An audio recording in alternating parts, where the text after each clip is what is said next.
दुनिया में हर जीव का अपना एक अलग काम और अपनी इम्पोर्टेंस होती है। कोई जानवर यहाँ बड़ा और ताकतवर है तो कोई छोटा और कमजोर। लेकिन जानवर भले ही कैसा भी हो, एक घर की जरूरत तो सबको होती है। यहाँ कोई दूसरे जानवरों का शिकार कर धरती पर अपने लिए घर का इंतजाम करता है तो कोई अपने लिए खुद ही घर का निर्माण करता है। तो वहीं इस अनोखी दुनिया में कुछ जानवर तो ऐसे भी हैं जो अनजाने ही हमारी धरती के इकोसिस्टम इंजीनियर्स तक बन चुके हैं। दरअसल ये धरती पर ऐसे काम कर रहे हैं जिससे इनके साथ ही दूसरे जीवों का भी भला हो जाता है। आपको आज हम ऐसे ही इकोसिस्टम इंजीनियर से मिलवाने वाले हैं। यानी जब ये खुद के लिए घर बनाते हैं तो साथ ही दूसरे जानवरों का भी घर अपने आप ही बन जाता है। तो देर ना करते हुए जानते हैं इन इकोसिस्टम इंजीनियर्स के बारे में।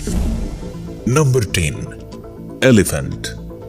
जंगल के इस बड़े जानवर के बारे में भला कौन ही ये सोच सकता होगा कि ये भी किसी और के आशियाने को बसाने का काम कर सकता है। लेकिन ये बात 100 आने सच है। दरअसल जब कोई हाथी जंगल में पेड़ों को उखाड़ कर फेंकता है तो वहाँ की मिट्टी साफ हो जाती है और बाद में वहाँ पर घास और दूसरे छोटे पौधे भी उगना शुरू हो जाते हैं। यही नहीं, ज्यादा पेड़ उखड़ने के चलते वहाँ मैदान भी बन जाता है जो छोटे जानवरों के लिए किसी खजाने से कम नहीं होता। इसके अलावा जब हाथी किसी नरमी वाली जगह से गुजरते हैं तो उनके भारी भरकम पैरों की वजह से उस जगह पर गड्ढे बन जाते हैं। फिर जब बारिश होती है तो इन गड्ढों में पानी भर जाता है जो छोटे जीवों के रहने की बड़ी जगह बन जाता है। इसलिए ही सदियों से हाथी का एक जगह से दूसरी जगह पलायन होना भी दूसरे जीवों के लिए काफी अच्छा समझा जाता है। नंबर 9, पेकरी। किसी सुअर की तरह नजर आने वाला ये जानवर जैवलिन और जैवलिना के नाम से भी जाना जाता है। वैसे भले ही इसका शरीर किसी सुअर के जैसा है, लेकिन ये एक बिल्कुल अलग प्रजाति है जो अक्सर ही जंगल में यहाँ से वहाँ अपने खाने की तलाश में भटकते रहते हैं। लेकिन वहीं अगर इनकी खासियतों के बारे में बात करें तो इनका सिर मजबूत होने के साथ ही इनके दांत काफी नुकीले होते हैं। इन्हीं के मदद से ये अपने लिए तो जंगल में रास्ता बनाते ही हैं, लेकिन साथ ही दूसरे जानवरों के लिए भी जीने की राह आसान कर देते हैं। दरअसल ये पेकरी जंगल में जगह जगह पर अपने दांतों से गड्ढे बना देते हैं जो बारिश में पानी से भर जाते हैं। अब इन पेकारी के साथ ही जंगल के दूसरे जानवर भी इन गड्ढों में आकर बैठना पसंद करते हैं। जानवरों के लिए ये गड्ढे इसलिए भी सेफ होते हैं क्योंकि इनमें तालाबों की तरह कोई गंदगी नहीं होती और ना ही इसमें पानी के जीव पनपते हैं। इसके अलावा इन गड्ढों की ठंडक भी जानवरों को अपनी तरफ खुद ही बुला लेती है। Number 8, Arctic fox. आपने वैसे तो लाइफ में बहुत से सुंदर जानवरों को देखा होगा, लेकिन यकीन कीजिए इन आर्कटिक फॉक्स को देखने के बाद अपनी नजरें इन्हीं पर थम जाएंगी, क्योंकि ये होते ही इतने खूबसूरत हैं कि इन्हें देखने के बाद कुछ और देखने का मन ही नहीं करता। लेकिन आज हम इनकी सुंदरता नहीं बल्कि उस क्वालिटी के बारे में आपको बता रहे हैं जिसके चलते इसे भी इकोसिस्टम इंजीनियर का दर्जा मिला है। दरअसल आर्कटिक फॉक्स जब अपने बच्चों के लिए किसी बांध का निर्माण करती है तो काफी समय तक वहीं रहती है, जिसके कारण इस बांध में इनका मलमूत्र, खाया हुआ मांस, हड्डियों के ढांचे आदि रह जाते हैं और आगे चलकर खाद का काम करते हैं। ये खाद तो प्रकृति के लिए अच्छी होती ही है, लेकिन इसके साथ ही ये बांध भी जंगल के दूसरे जानवरों के लिए घर बन जाती है और वे यहाँ रहकर अपनी लाइफ बिताते हैं। वैसे आप भी अगर इनकी बांध को देखेंगे तो ये दिखने में बेहद सुंदर होती है और इसे बनाने में भी आर्कटिक फॉक्स को खासा समय लगता है। Number 7, prairie dogs.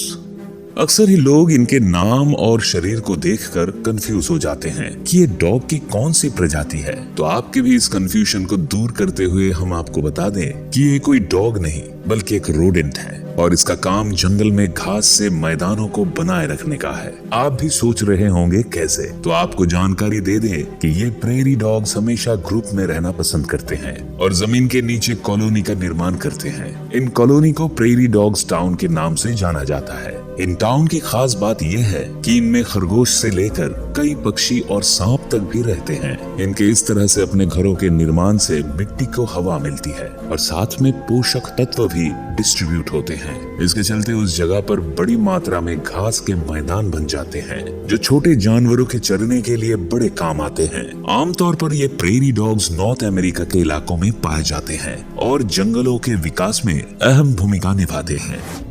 Number 6, beaver. जब कभी जंगल में शैतानियों के बादशाह का जिक्र होता है तो इनमें बीवर का नाम अपने आप ही जुड़ जाता है। ये मस्ती करने में तो सबसे आगे होते ही हैं, लेकिन इसके साथ ही काफी तेज भी होते हैं और पलक झपकते ही आंखों से ओझल होने में माहिर रहते हैं। हमारे देश में बीवर को ऊदबिलाव के नाम से भी जाना जाता है। अब आपके मन में सवाल होगा कि भला इकोसिस्टम को बेहतर बनाने में इनका क्या योगदान है, तो हम आपको बता दें कि इनके अंदर ऐसा हुनर पाया जाता है जिसके चलते ये नदियों में बांध का निर्माण कर देते हैं। जी हाँ, हम सही कह रहे हैं। ये इतने होशियार हैं कि पत्थरों और लकड़ियों की मदद से बांध बनाकर पानी को रोक देते हैं, जिससे पानी में रहने वाले जीवों के लिए बेहतर आवास का निर्माण भी हो जाता है। वहीं लकड़ियों को इकट्ठा करने के लिए ये पेड़ों की टहनियां तोड़ लेते हैं, जिससे धूप अधिक इलाकों तक पहुंच पाती है और ये प्रकृति के लिए भी अच्छा है। इनका काम कैसा है आप इस बात से ही अंदाजा लगा लीजिए कि कनाडा के एल्बर्टास ऊट बफेलो नेशनल पार्क में बनाया इनका बांध स्पेस से भी दिखाई देता है ना कमाल की बात। Number 5, acorn woodpecker. वुडपेकर पक्षी के बारे में आपने भी ये बात तो सुन ही रखी होगी कि ये अपनी चोंच से पेड़ को भी खोदने का दम रखते हैं, लेकिन हम आपको जिस वुडपेकर के बारे में बता रहे हैं इसे एकॉर्न वुडपेकर के नाम से जाना जाता है। ये पेड़ पर रहने के लिए घोंसलों का तो निर्माण करता ही है, लेकिन साथ ही इकोसिस्टम को भी सपोर्ट करता है। दरअसल होता कुछ यूं है कि ये वुडपेकर पेड़ों के भीतर अपने लिए उतना ही बड़ा घर बनाता है जितने में इसका परिवार रह ले, लेकिन जब ये इस जगह से चला जाता है तो यहाँ पर दूसरे छोटे पक्षी आकर रहने लग जाते हैं। ऐसे में अपने लिए घर बनाते हुए ये दूसरों के लिए भी आवास का निर्माण कर देता है। वैसे एकॉर्न वुडपेकर के बारे में आपको बता दें कि ये खाने के लिए इन पेड़ों पर ही नट्स भी जमा करते हैं। और आपको शायद ये बात हैरान करे, लेकिन वुडपेकर एक पेड़ पर हजारों की संख्या में नट्स को सेव करने का दम रखता है। Number 4, dugong.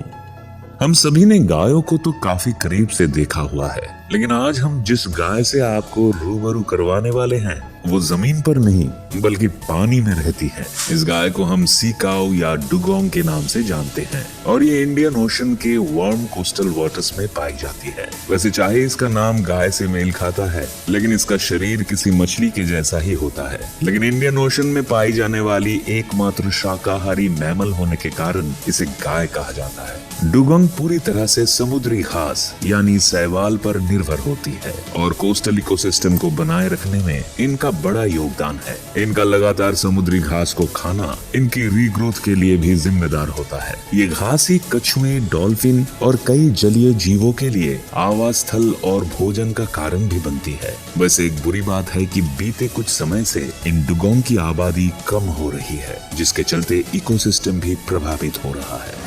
Number 3, red grouper. Western Atlantic ocean में पाई जाने वाली ये मछली दिखने में जितनी खूबसूरत होती है, इसका काम उतना ही कमाल का होता है। जब ये छोटी होती है तो समुद्र तल में रहने के लिए एक घर का निर्माण करती है, लेकिन ये इस बात को नहीं जानती कि जाने अनजाने में इसका ये घर कई और जीवों के रहने के लिए भी घर का काम करता है।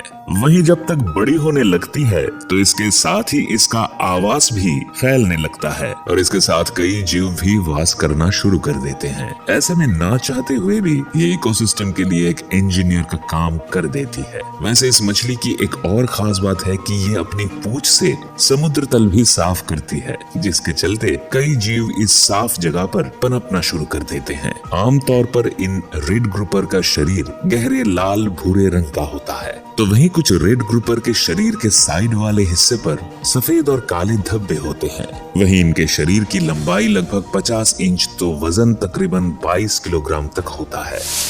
Number 2, termites.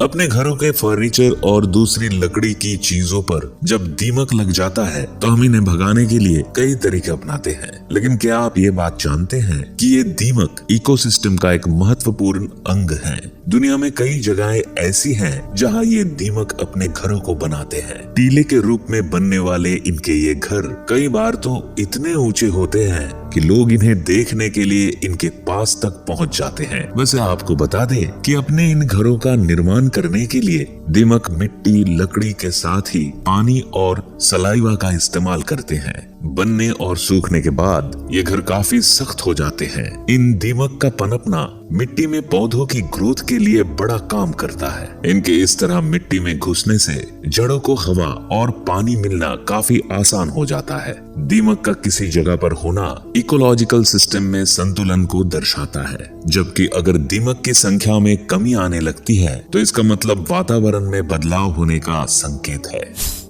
Number 1, coral.